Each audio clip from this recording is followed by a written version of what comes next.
in round 5 of the Magnus Carlsen Invitational tournament, we had the battle of the two Americans, Hikaru Nakamura and Fabiano Caruana.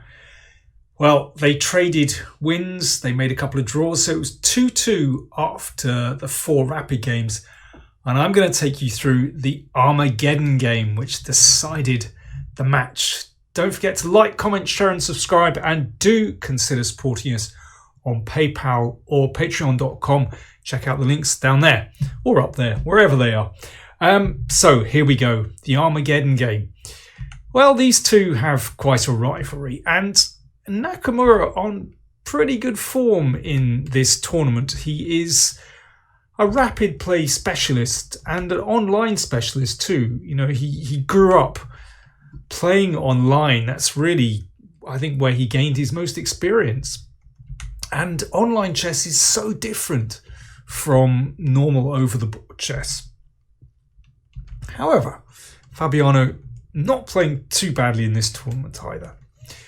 So we have a Queen's Gambit declined with Bishop f4, which has turned into the main line these days.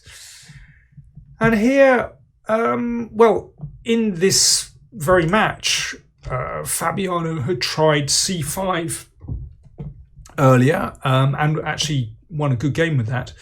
But in this Armageddon, he took on d5, which is certainly not a bad idea. It can lead to very interesting positions. So we have this typical Queen's Gambit pawn structure here. And White's pieces are pretty well set up. You know, this bishop trained on h7. And this bishop cutting across here. I mean, there's no doubt that White's minor pieces are better than Black's. Now, what can Black do to try and sort of shake things up? Well, you can check on b4. That's not a bad idea, which either will induce king e2 or knight d2, so a slight backward step. Or you can play c5, which is exactly what happened. And Caruana castled, both players playing instantly at the moment, and c4. Remember, in Armageddon, the player of the white pieces have 5 minutes. Player of the black pieces 4 minutes, but black has draw odds, so white in a must-win situation. Players still playing instantly, and previously in this position we've seen e4. But actually it's been shown that black can counter pretty well with knight f6, and the knight can even head into e4 after e5. And Fabiano played a slightly unusual move, b3, but a pretty well motivated move, which basically just nips this queenside pawn majority in the bud.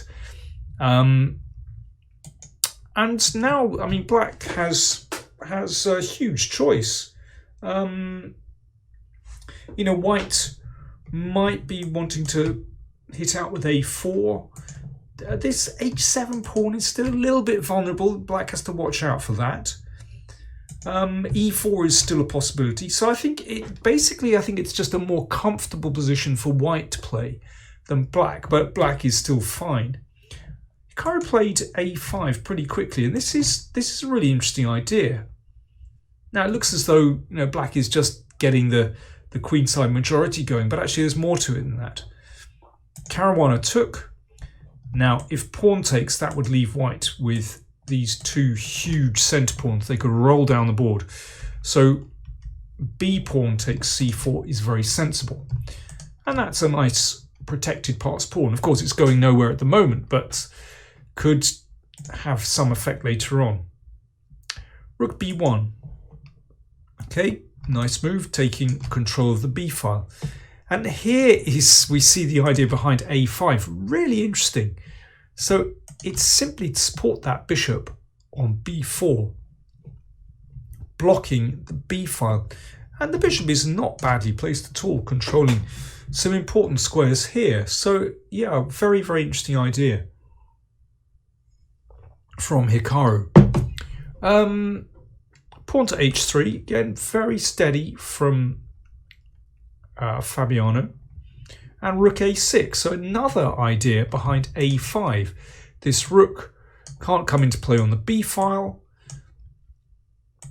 but can swing across the board somewhere, not h6 of course, but maybe on one of these squares, e6 for example, because white still at some moment wants to break with e4. But Fabiano just playing very quickly, very sensibly at the moment, queen e2. And knight f6, I quite like rook e8 there, but knight f6 is okay, because Hikaru just wants to bring out his bishop. It's a nice square. The knight covers e4 and also looks at d5 too. Knight looks good on f6. So f3. So this is the standard plan for white in the position, that at some moment you want to try and break with e4 and get the kingside pawn majority or central pawn majority rolling, depending on how black reacts. But that also slightly loosens white's pawn structure. The knight came back. And if that's exchanged, you can see that, well, the e-file might open up at some stage, if we could exchange off that bishop. After knight d7, the knight came back to g4, probably a sensible move. And rook e8 looks strong.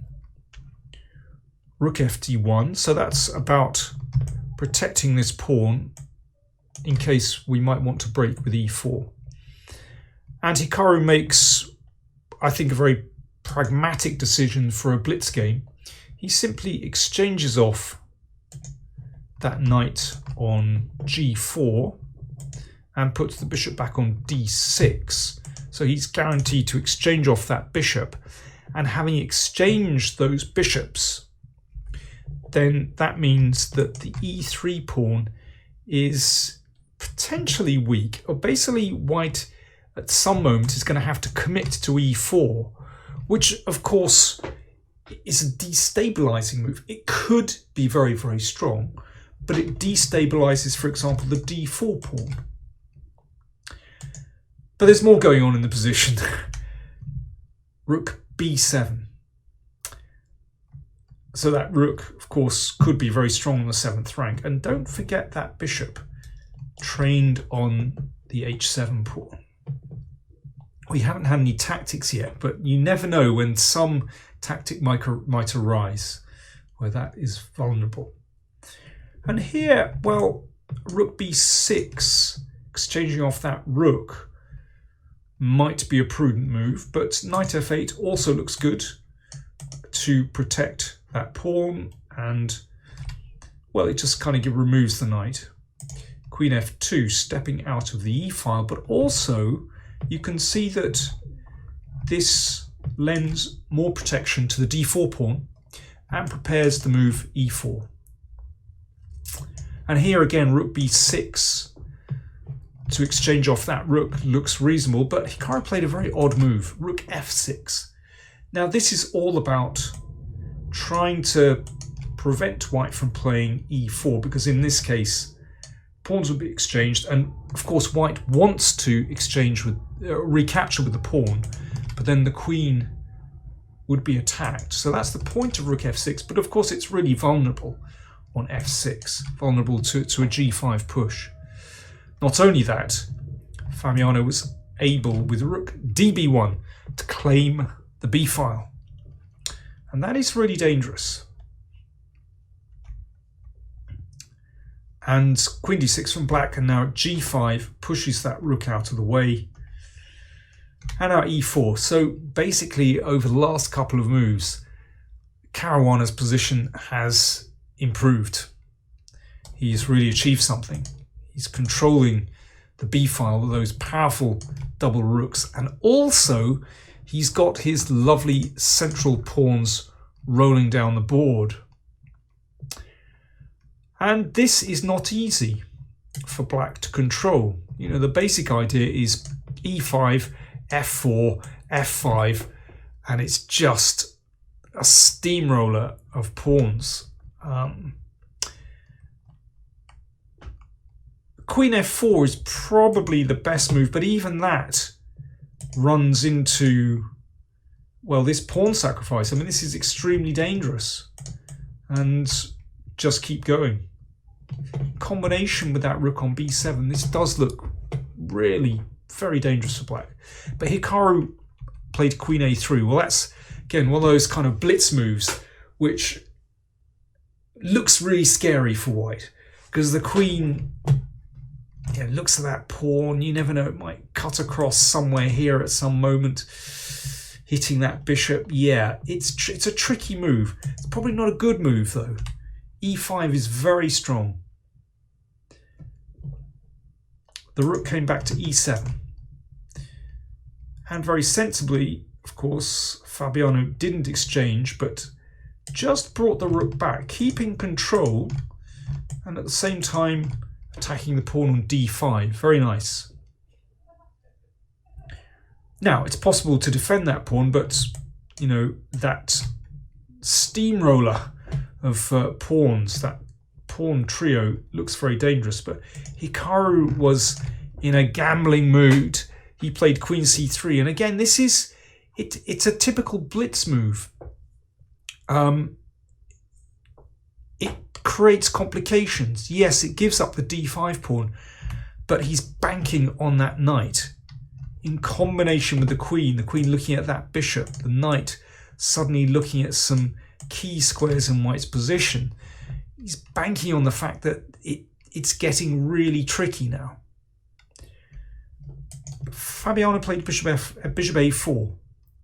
Good move, just getting that bishop away from the queen, gaining a tempo, attacking the rook, and now he started the push. Yes, that would have been one of the tricks, of course, that if f4 straight away, then knight takes pawn, and you can see that bishop would be on c2. So well spotted by Fabiano, and then f4. Now it looks really serious for black. Knight came back to g7, still very tricky. Knight wants to come here. Fabiano came back with the bishop. Very careful, covering the f5 square. Knight came to e8, attacking the rook. Rook c6, looks okay. Rook came to d7 and rook d1. So Fabiano still just keeping things under control, making sure that d-pawn is protected. Knight c7, that knight, that tricky knight, wants to bounce in again. Bishop e4, good move, covering the e4 square.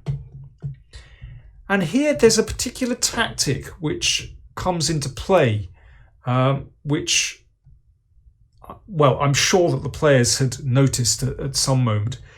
So here, let me just break off to show this variation. Here, Hikaru played rook fd8. If he played knight d5, then watch this. This would get exchanged off. Now, okay, let's just tuck our king to a safer position. And now f5. And here is the trick. Because if black were to exchange, to take that pawn, then white exchanges everything, and you can see that that is checkmate. That's the point, and actually that's a really important tactic. So bishop e4 just played by white, rook fd8 played. And again, actually f5 is terribly strong in this position for exactly the same reason. After all those exchanges, basically white is going to get through to the back rank.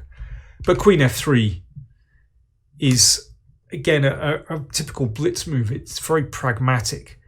This queen is dangerous. You want to exchange it off, basically. Here, knight b5 would have set white more problems, but Nakamura exchanged and played knight e6, and now the pawn, central pawn, rolled on. And from this moment, I have to say, Caruana's technique was excellent. This still looks incredibly scary, but he's got it totally under control. Bishop takes rook, threatened. The rook moves away. d7, really powerful. If knight takes e5, then that is going to force the pawn home. So after d7, king f8 played, and rook takes c4. Really simple. And yeah, again, if the knight takes here, then actually rook c8 is deadly because there's going to be a rook e1 pin afterwards. So knight b4, e6, excellent move, just opens up black's king, and rook c8 is very powerful. Got to play king e7. The bishop came back, and now because the e-file is opened, black's king is in massive trouble. Rook a8, and now rook e1 check, followed by rook e8. I think that was very powerfully played by Fabiano at the end. Well, yeah, just to round things off, I think it's pretty clear that black is not going to get out of this one alive. That pawn is going to roll through, or black has to give up a rook. Excellent performance from Fabiano Caruana, and I think a very shrewd opening choice, because when you play this line as white, you know, it's very clear what your strategy is. You've developed your pieces to decent squares. You know at some moment you've got to go for e4, and that makes life so much simpler when you play a blitz game. Good stuff. So Fabiano won that one, and that leaves at the top, I should say, Ding defeated Jan Nepomniachtchi, and that leaves at the top three players, Carlsen, Nakamura and Ding with 11 points, Caruana with 10. And it's looking like those four are almost certain to qualify, barring some total accident. We've still got 2 rounds to go in the all-play-all, but those 4 should qualify. Thanks very much for watching. Bye.